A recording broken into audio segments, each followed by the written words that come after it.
Benvenuti nel canale delle notizie del Napoli. Se sei un appassionato sostenitore della squadra azzurra e desideri restare sempre informato sulle ultime novità e analisi riguardanti la squadra di calcio italiana, ti invitiamo a iscriverti al nostro canale e a lasciare un mi piace per sostenere i nostri contenuti. Attualmente, il Napoli ha manifestato un forte interesse per Antonio Conte, l'ex allenatore del Tottenham Hotspur.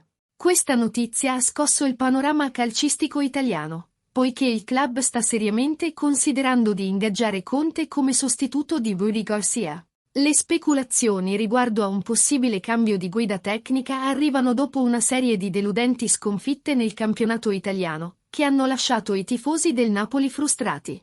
L'ultima sconfitta per 3-1 contro la Fiorentina domenica scorsa ha prolungato la serie di risultati negativi della squadra di Rudi Garcia, aumentando la pressione sul tecnico francese. Fonti vicine alla dirigenza del Napoli hanno rivelato che Antonio Conte è diventato l'obiettivo principale del club per invertire la situazione. Antonio Conte è un nome rispettato nel mondo del calcio, con un notevole curriculum di successo in Italia, avendo allenato sia la Juventus che l'Inter e conquistato titoli di Serie A.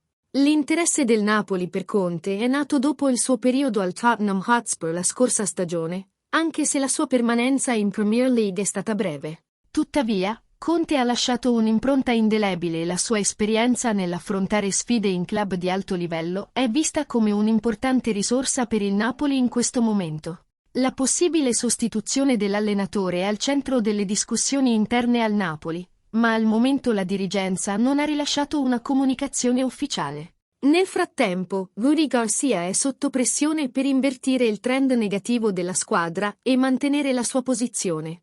Ma le voci riguardo all'arrivo di Conte stanno guadagnando sempre più slancio. I tifosi del Napoli sono impazienti di vedere come si svilupperà questa storia mentre il club cerca una svolta nella sua stagione di Serie A e una nuova direzione sotto il rinomato allenatore Antonio Conte.